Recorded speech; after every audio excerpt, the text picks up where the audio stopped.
Good morning student. आज हम 11th class का 7 चैप्टर का पार्ट 2 सहकारी समितियां या सहकारी संगठन पढ़ेंगे। इसमें पिछले टॉपिक में हमने बताया कि सहकारी संगठन होते क्या है। सहकारी संगठन का मतलब है कुछ लोगों द्वारा ऐच्छिक रूप से बनाए गए संगठन जो कि मिलकर किसी कार्य को करने के लिए सहमत होते हैं और इसका मुख्य उद्देश्य लाभ ना कमा करके अपने सदस्यों की सेवा करना होता है या सहयोग देना होता है। इससे आगे चलते हैं। आज सहकारी संगठन जो है उसके प्रकार होते हैं, इसके बारे में हमने बताया था। और पहला जो प्रकार है वो है उपभोक्ता सहकारी समिति, उसके बाद उत्पादक सहकारी समिति, सहकारी विपणन समितियां, सहकारी साख समितियां, सहकारी खेतीहर समितियां और सहकारी गृह समितियां।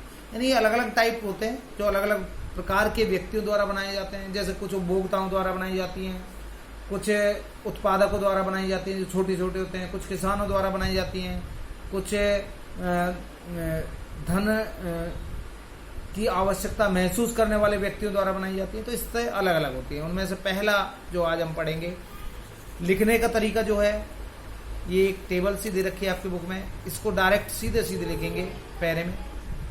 पहला उपभोक्ता सहकारी समिति। उपभोक्ता सहकारी समिति क्या होती है? इसकी स्थापना करने वाले जो होते हैं वो उपभोक्ता होते हैं, जो दलालों या जो बिचौलिए होते हैं, मध्यस्थ होते हैं, उनके द्वारा किए गए शोषण से छुटकारा पाने के लिए इसकी स्थापना करते हैं। इनका जो मुख्य उद्देश्य होता है वो मध्यस्थों को हटाना, बिचौलियों को दूर करना होता है, क्योंकि ये डायरेक्ट माल खरीदते हैं सीधे उत्पादक से। वस्तुओं की लगातार पूर्ति सुनिश्चित करना और अच्छी क्वालिटी का माल उचित मूल्य पर उपभोक्ताओं को प्रदान करना होता है। इसके बाद मुख्य कार्य इनका थोक विक्रेताओं या उत्पादकों से बड़ी मात्रा में माल खरीदना होता है, सदस्यों को उचित माल की बिक्री करना होता है। अब इसकी कुछ विशेषताएं हैं कि ये जो समितियां होती हैं गैर सदस्य, यानी जो ऐसे सदस्य, ऐसे लोग जो समिति के सदस्य नहीं है उनको भी माल बेचती हैं। लेकिन अगर माल कम है तो ये समितियां केवल अपने सदस्यों को माल देती हैं और कभी कभी ये सदस्यों को विशेष छूट भी देती हैं। और चौथा है सदस्यों को पूंजी के अनुपात में लाभांश दिया जाता है। जितने जितने पूंजी जिसने लगाई है उसके हिसाब से उनको लाभ देते हैं और फिर जिसने जितना माल क्रय किया है उसके हिसाब से उनको बोनस भी उपलब्ध कराया जाता है। इसके बाद जो दूसरा है उत्पादक सहकारी समिति है। ये जो स्थापित की जाती है छोटे उत्पादक, छोटे जो उत्पादक होते हैं, छोटे जो है उत्पादन करने वाले होते हैं, उनके द्वारा की जाती है।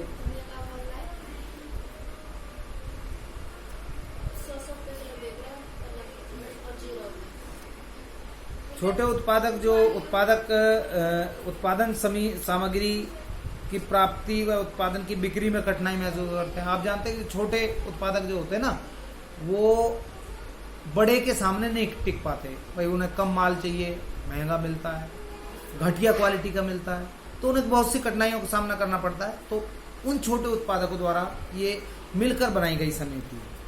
फिर इनका जो उद्देश्य होता है उत्पादन सामग्री, कच्चा माल, औजार, मशीनें आदि उपलब्ध कराना होता है और माल की बिक्री में सहायता करना होता है। इसके बाद है टॉपिक सदस्यों के को जो कच्चा माल और औजार, मशीनें आदि क्रय करना। नेक्स्ट जो इसका मुख्य कार्य है, जो इसका मुख्य कार्य है सदस्यों के लिए कच्चा माल, औजार, मशीन आदि क्रय करना और अन्य लोगों को माल बेचने के लिए सदस्यों से माल क्रय करना।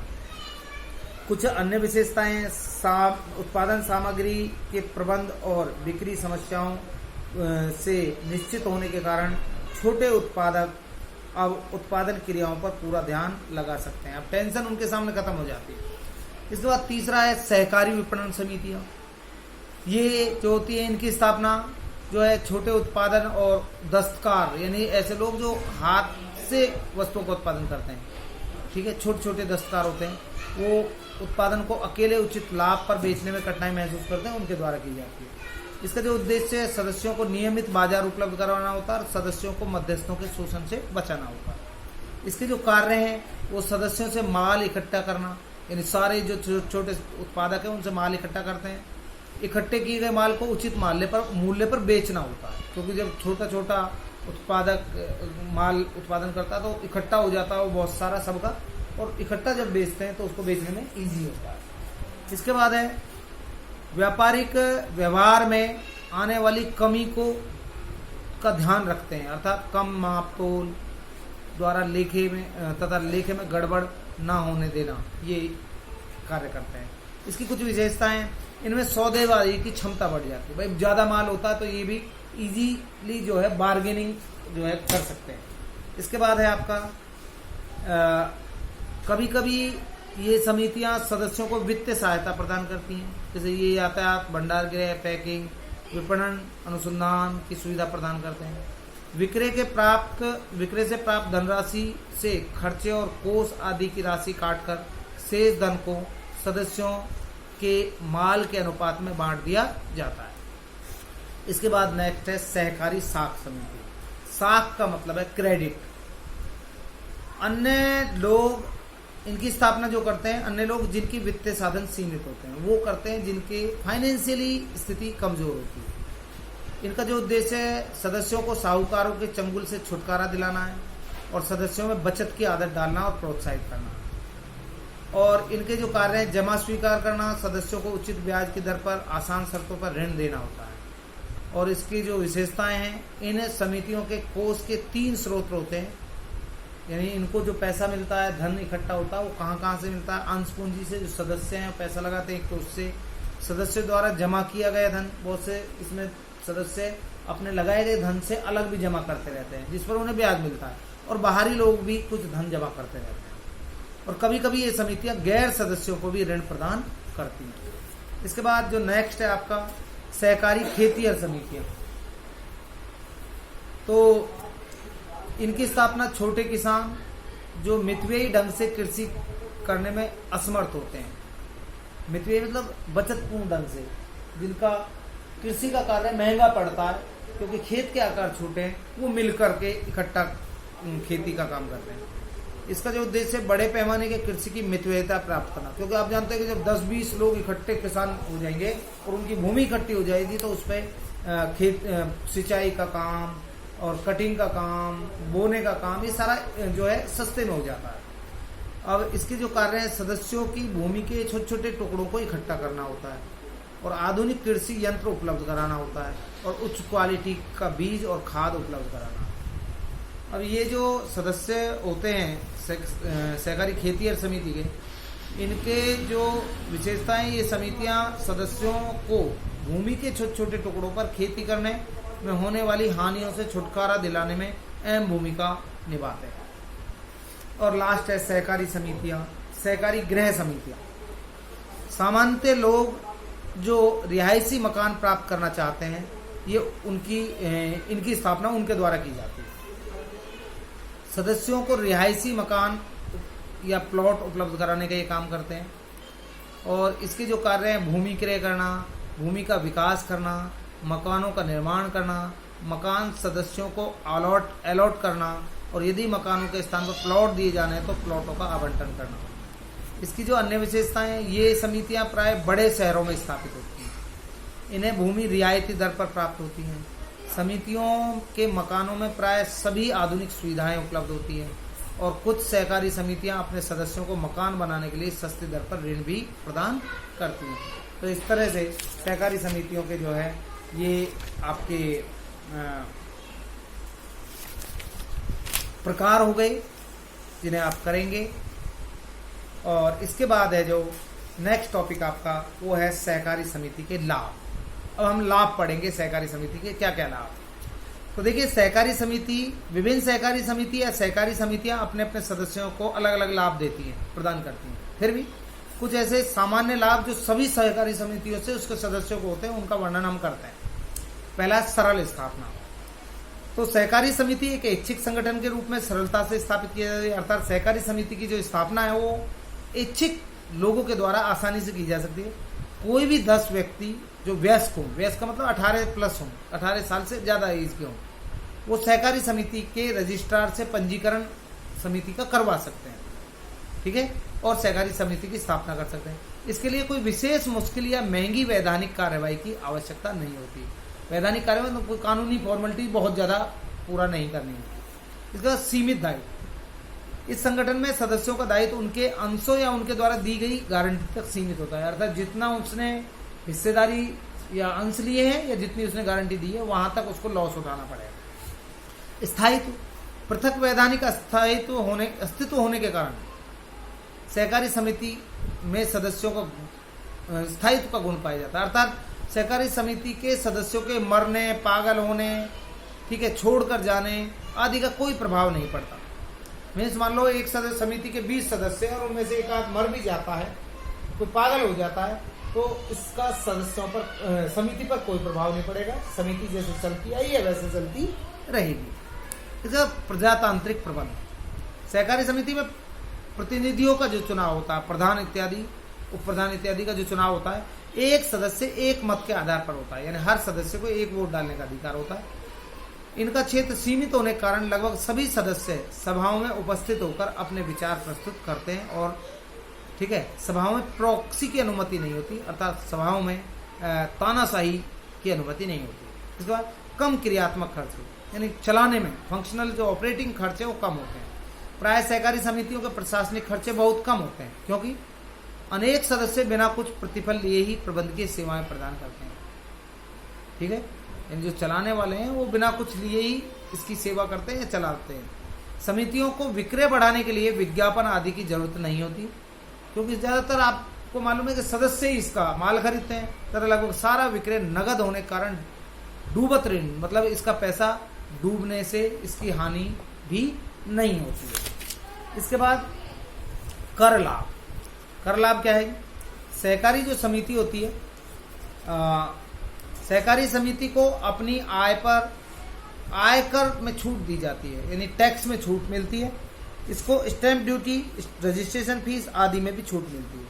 सरकारी नियंत्रण, सरकार सहकारी समितियों के वित्तीय अनुदान, ठीक है, और एवं आसान शर्तों पर ऋण देकर इसकी सहायता करती है। वित्तीय अनुदान मतलब सब्सिडी देती है और साथ में सरकार इसको समय समय पर धन भी उपलब्ध कराती है और इसकी सहायता करती है, क्योंकि इन समितियों का उद्देश्य समाज के गरीब लोगों का विकास करना है। इसलिए सरकार का इनके प्रति उदार मतलब नरम रवैया होता है। सस्ती दर पर वस्तुएं उपलब्ध कराना, क्योंकि सहकारी समिति वस्तुएं सीधे ही थोक व्यापारियों से या उत्पादकों से बड़ी मात्रा में खरीदती हैं, इसलिए इनको वस्तुएं सस्ती दर पर उपलब्ध हो जाती हैं और यही कारण है कि ये समितियां अपने सदस्यों को बाजार कीमत से कम कीमत पर वस्तुएं उपलब्ध कराकर उन्हें लाभ पहुंचाती है। इसके बाद है दूसरे व्यवसायों पर नियंत्रण। एक सहकारी समिति के समान व्यवसाय करने वाले अन्य व्यवसायों को अपने माल का मूल्य और किस्म निर्धारित करते समय समिति के मूल्य और किस्म को ध्यान में रखना पड़ता है।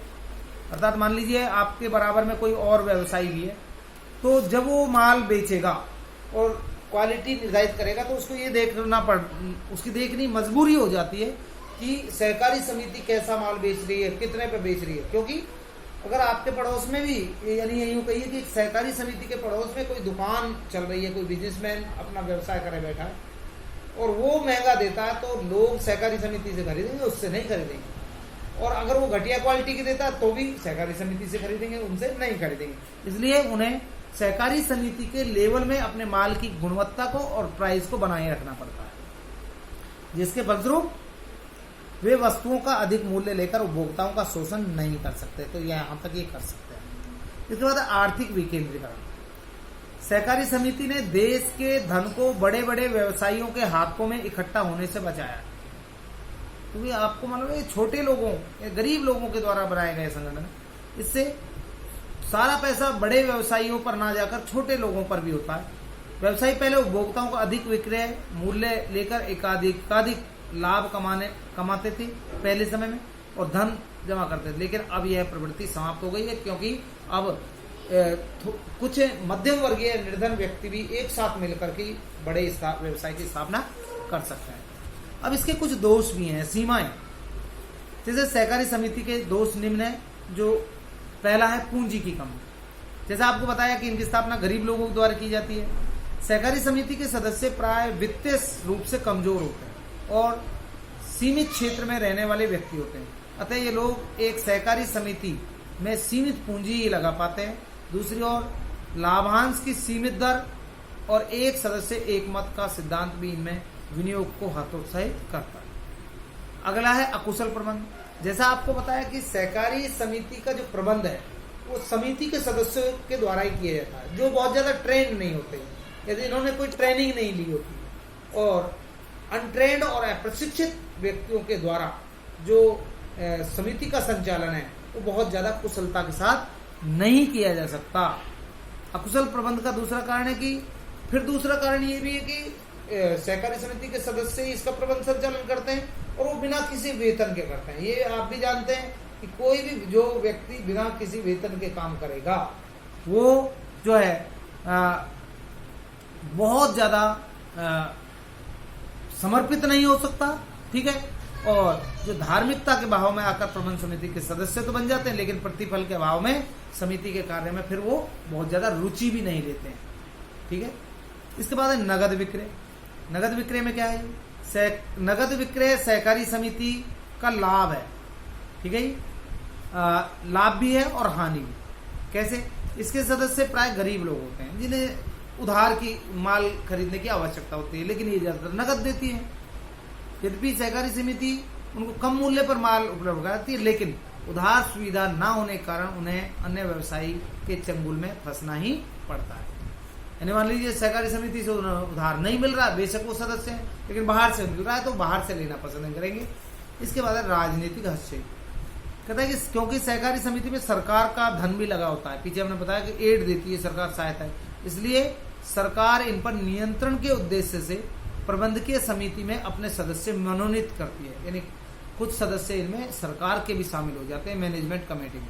जैसे ही कोई सरकार बदलती है तो नई सरकार चाहती है कि उसके सदस्य मनोनीत किए जाए, अपॉइंट किए जाए। इस प्रकार सहकारी समितियों का प्रबंध व्यावसायिक आधार के स्थान पर राजनीतिक आधार पर होने लगता है, जो कि इसके विकास के लिए एक अच्छा संकेत नहीं होता। इसके बाद बात करते हैं प्रेरणा की कमी। सहकारी संगठन एक जन समूह की सामूहिक संस्था होने के कारण, क्योंकि ये कुछ लोगों का मिला जुला व्यवसाय होता है, इसलिए कोई भी सदस्य इसके कामों में व्यक्तिगत रुचि नहीं लेता। क्योंकि मान लीजिए आपका एक अकेले का बिजनेस है तो आप उसमें इंटरेस्ट लेंगे, लेकिन ये तो मिला जुला है, तो इसलिए कोई भी व्यक्ति बहुत ज्यादा इंटरेस्ट नहीं लेता, क्योंकि उसे पता है कि इसका लाभ तो सबको होगा, लेकिन अकेला वो मेहनत क्यों करे। व्यक्तिगत प्रेरणा के अभाव में सभी ये सोचकर चुप बैठ जाते हैं कि वे ही काम क्यों करें, अतः जिस उद्देश्य के लिए इसकी स्थापना की जाती है वह पूरा नहीं होगा। इसके बाद जनता के विश्वास में कमी। प्राय देखा जाता है कि कुछ विशेष व्यक्ति ही इनकी प्रबंधकीय समिति के सदस्य बन जाते हैं, मतलब जो फाइनेंशियली स्ट्रांग है वो इसके सदस्य बन जाते हैं प्रबंध समिति के, यानी मैनेजमेंट के जो लोग होते हैं, जो कि राजनीति से प्रेरित होते हैं। उनका घटिया व्यवहार देखकर जनता का सहकारी समितियों से विश्वास उठ जाता है, अर्थात कम हो रहा है। गोपनीयता का अभाव। सहकारी समिति को अपने वार्षिक रिपोर्ट, जैसे पहले बताया था, और खाते रजिस्ट्रार के पास भेजने होते हैं। इस प्रकार व्यवसाय की गोपनीय बातें भी सबके सामने आ जाती हैं। और लास्ट है आपसी झगड़े। प्राय देखा जाता है कि जिस जोश के साथ ये समितियां स्थापित की जाती है, जिस जोश के साथ मिलकर लोग काम शुरू करते हैं, कुछ ही समय बाद वह ढीला पड़ जाता है। इसका कारण यह है कि कुछ सदस्य इसके माध्यम से अपना स्वार्थ सिद्ध करना चाहते हैं, यानी सेल्फिश हो जाते हैं कुछ लोग, और दूसरे सदस्य उनका विरोध करते हैं, जिसके कारण आपसी झगड़े होने लगते हैं और संस्था विकास के स्थान पर गिरावट की ओर जाने लगती है। ठीक है, अब इसके कुछ क्वेश्चन हैं वो आप देखेंगे। तो देखिए, किसानों की सहकारी समिति का सदस्य कौन हो सकता है? किसान ही हो सकते हैं। सहकारी साख समिति के अधिकतम सदस्य कितने होते हैं? 100 सदस्य हो सकते हैं, ज्यादा ज्यादा 100। मध्यस्थों को हटाना किस सहकारी समिति का उद्देश्य है? वो है उपभोक्ता सहकारी समिति का। कच्चा माल, औजार, मशीन उपलब्ध कराना किस सहकारी समिति का उद्देश्य है? यह है उत्पादक सहकारी समिति का, यानी ये समितियां अपने सदस्यों को कच्चा माल इत्यादि उपलब्ध कराती हैं। इसके बाद है रिक्त स्थान। सहकारी समिति का पंजीकरण किस अधिनियम के अंतर्गत होता है? 1912 के अंतर्गत, पीछे बताया।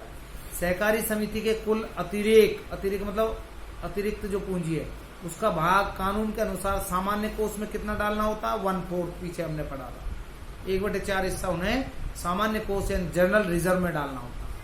अब सत्य असत्य है प्रत्येक सबके लिए और सब प्रत्येक के लिए साझेदारी का मूल मंत्र है, गलत। सहकारी समिति का मूल मंत्र है। सहकारी समिति में सदस्यों का दायित्व उनके अंशों तक सीमित होता है, सही है, राइट। एक व्यक्ति एक मत का सिद्धांत एकाकी संगठन में लागू होता है, नहीं, सहकारी समिति में लागू होता है, तो ये गलत है। नगद विक्रय सहकारी समिति का लाभ भी है और हानि भी, सही है। अब इसके कुछ एमसीक्यू हैं, देखिए आप। एक सहकारी समिति में निम्न में से कौन सा सिद्धांत लागू होता है? एक अंश और एक मत या एक व्यक्ति एक मत। तो एक व्यक्ति एक मत का। ऐसे व्यवसायिक संगठन का नाम बताइए जिसमें पृथक वैधानिक अस्तित्व की विशेषता होती है। ठीक है, तो वो है एकल स्वामित्व, साझेदारी, सहकारी समिति या सभी व्यवसायिक सहकारी समिति। अपने सदस्यों को रिहायशी मकान उपयुक्त दरों पर उपलब्ध कराने का उद्देश्य किस समिति का होता है? वो होता है जी आपका सहकारी गृह समिति का। ठीक है जी, इसका होता है गृह समिति या आवास समिति कह सकते हैं। सहकारिता के मुख्य सिद्धांत प्रत्येक सबके लिए और सब प्रत्येक के लिए, प्रत्येक सबके लिए और सब प्रत्येक के लिए, वो किस व्यावसायिक संगठन में माना जाता है? सहकारी समिति में। एक सहकारी संगठन में समिति भी कह सकते हैं, सदस्यों की न्यूनतम संख्या कितनी होती है? वो होती है आपकी 10। सदस्यों को नियमित बाजार उपलब्ध कराना किस सहकारी समिति का उद्देश्य है? तो यह है आपका सहकारी विपणन समिति का। इसके बाद है नेक्स्ट, निम्न में से कौन सा सहकारी समिति का लाभ है? स्थायित्व, राजनीतिक हस्तक्षेप, प्रजातांत्रिक प्रबंध या कर लाभ? लाभ नहीं है, सॉरी, कौन सा लाभ नहीं है? सरकारी हस्तक्षेप लाभ नहीं है, दोष है। इनमें में से कौन सी सहकारी समिति की सीमा नहीं है? पूंजी की कमी, अकुशल प्रबंध, आर्थिक केंद्रीकरण या नगद विक्रय? तो कौन सा नहीं है इसका? आर्थिक विकेंद्रीकरण। तो ये आपका चैप्टर कंप्लीट होता है। अगली क्लास में आपको नेक्स्ट चैप्टर स्टार्ट कराएंगे। थैंक्स।